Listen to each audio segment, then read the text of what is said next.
영원히 주님만을 섬기리.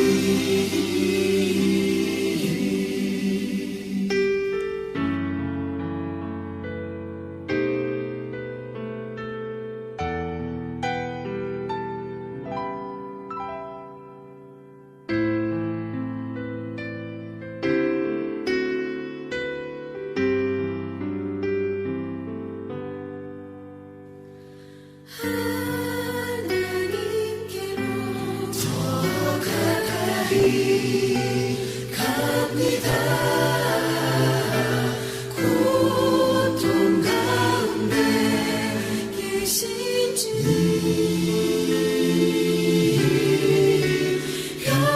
변함없는 주님의 크신 사랑, 영원히 주님만을 섬기리.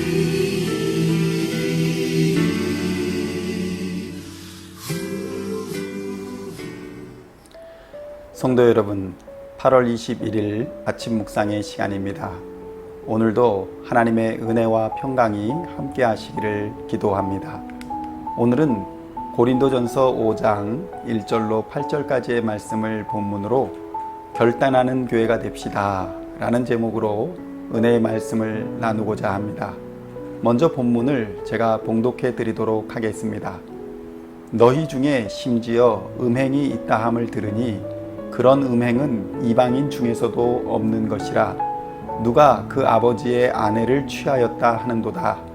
그리하고도 너희가 오히려 교만하여져서 어찌하여 통하니 여기지 아니하고 그 일 행한 자를 너희 중에서 쫓아내지 아니하였느냐.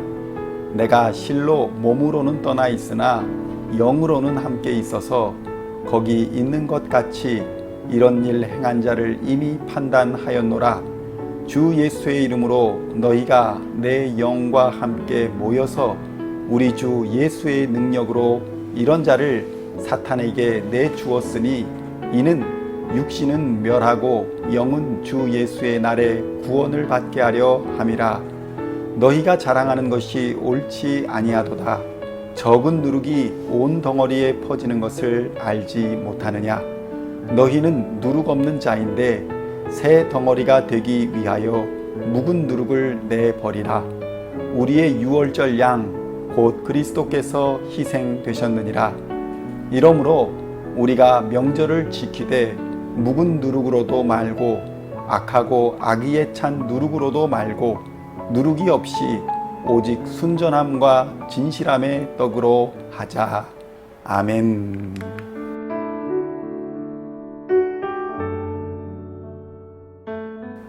성도 여러분, 바울은 지난 4장에서도 언급했다시피 고린도 교회를 향하여 이제는 결단하여야 한다고 강조합니다. 바울은 매와 사랑이라는 이 두 가지를 언급하면서 어떤 방식으로 고침받기를 원하느냐라고 묻고 있었습니다. 결단이라는 단어의 사전적 의미는 딱 잘라서 결정적인 판단을 하거나 단정을 내리는 것을 의미합니다. 그런데 여기서 쓰여진 결단할 결이라는 단어를 살펴보면 그 의미를 조금 더 깊이 이해할 수가 있습니다. 한자로 이 결단할 결은 물수와 터놓다라는 의미의 쾌자가 결합된 글자입니다. 이 말 뜻은 논농사를 짓던 시절에 물을 아껴서 물골을 잘 막아두다가 벼가 다 익을 무렵에 물골을 터서 물을 흘려보내는 시기를 정한다라는 뜻입니다. 즉 벼가 잘 익을 수 있도록 물을 터놓는 시기를 결단한다라는 것을 의미하는 단어였던 것입니다. 그럼 농부에게 있어 농사는 가장 중요한 일입니다. 물골을 관리하지 못해서 제때에 물골을 터주지 않으면 벼농사를 망치게 됩니다. 벼농사는 물농사라고 할 만큼 물고 관리는 중요해서 하지가 지나고 나면 농부는 물고에 발을 담그고 산다고 할 정도였습니다. 과거 한국의 새벽 기도는 새벽 4시나 4시 30분에 드려졌는데 그 이유가 아침 식사 전 해 뜨기 전에 논에 나가서 물고를 보고 와야 했기 때문이라는 말도 있을 정도였습니다. 성도 여러분, 결단하여야 할 때 결단하지 못하면 인생의 농사를 망치게 됩니다. 그리고 이 결단은 단 한 번으로 끝나는 것이 아니라 우리의 전 인생 과정을 통해 아름다운 열매를 맺기 위하여서는 끊임없이 결단하여야 한다는 교훈을 오늘 우리에게 주고 있는 것입니다.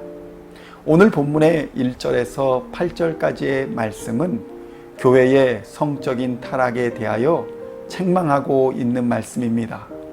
고린도 교회는 세계적인 항구 도시로서 각종 우상과 더불어 성적인 타락이 심각했습니다. 그러나 이러한 타락에 대하여 본인들은 정작 심각하게 생각하지 않았습니다. 그저 그 당시의 사회 문화로 여기며 성적 타락을 당연하게 생각하고 살아가고 있었던 것입니다.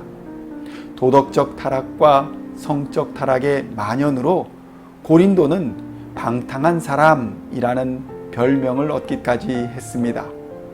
결국 고린도 교회 안에서도 근친상간이라는 폐륜적인 범죄가 발생했습니다. 1절의 말씀입니다. 너희 중에 심지어 음행이 있다 함을 들으니 그런 음행은 이방인 중에서도 없는 것이라 누가 그 아버지의 아내를 취하였다 하는도다. 그러나 2절을 보면 교회는 이러한 죄악에 대하여 알고 있으면서도 방관하고 있었다라는 것을 보게 됩니다.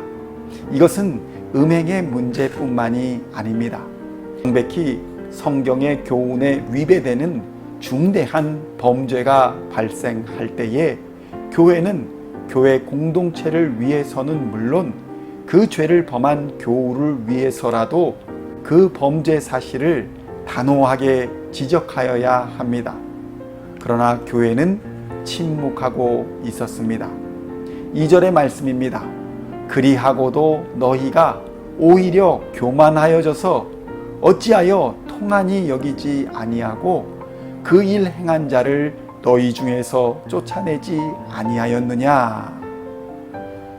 그런데 여기서 그 침묵의 원인이 바로 교만 때문이라고 지적하는 것은 우리에게 시사하는 바가 매우 큽니다.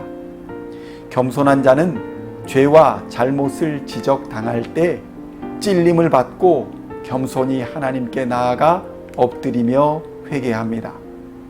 그러나 교만한 자들은 오히려 큰 소리를 치며 이제껏 해온 일이 뭐가 잘못이냐며 전혀 회개하지 않습니다. 아인슈타인은 이렇게 말했습니다. 세상은 악을 행하는 자들 때문에 파괴되는 것이 아니라 악을 보고도 아무것도 하지 않는 사람들 때문에 파괴될 것이다. 성도 여러분, 우리는 결단하여야 합니다. 우리의 나이가 얼마이든지 세상을 얼마나 살았든지 그것은 중요하지 않습니다. 바로 지금이 인생에서 가장 중요한 결단의 때임을 기억해야 할 것입니다. 바로 지금 우리는 우리 자신을 위하여 거룩한 삶을 살기로 결단하며 죄악된 세상의 어떤 습관과도 결별할 것을 다짐해야 하는 것입니다. 버릴 것을 버려야 새 것을 얻게 되는 것입니다. 7절의 말씀입니다. 너희는 누룩 없는 자인데 새 덩어리가 되기 위하여 묵은 누룩을 내버리라. 우리의 유월절 양 곧 그리스도께서 희생되셨느니라. 아멘.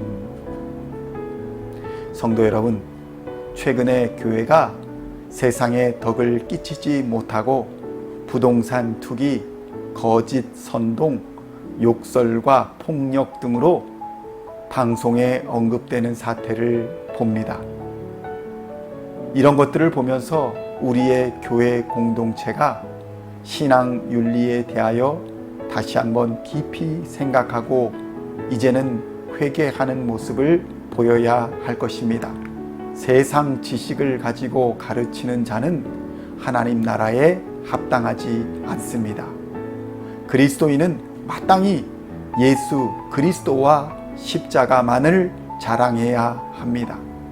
그것이 신앙의 전부이기 때문입니다. 성도 여러분, 우리는 인생의 농사를 짓는 농부와도 같습니다. 인생의 결실을 이제는 준비해야 합니다. 우리의 인생은 결코 영원하지 않기 때문입니다. 이제는 죄악을 끊고 은혜를 흘려 보내야 할 시기입니다. 은혜를 흘려 보내야 할 시기에 은혜를 흐르지 못하게 하면 우리의 인생 농사는 망하게 될 것입니다. 오늘도 예수를 바로 믿음으로 거룩하고 정결한 삶을 살기로 결단하시며 십자가로 세상 유혹을 이기시는 시온의 성도님들이 다 되시기를 우리 주 예수님의 이름으로 간절히 축원드립니다. 기도하시겠습니다. 하나님 아버지 감사합니다. 매일매일 주의 말씀 안에서 정결하고 거룩한 삶을 살기로 결단하는 용기를 주시고 예수님처럼 겸손하며 섬기는 삶으로 하나님과 사람 앞에 칭찬받는 그리스도인이 다 되게 하여 주시옵소서. 예수님의 이름으로 기도하옵나이다. 아멘.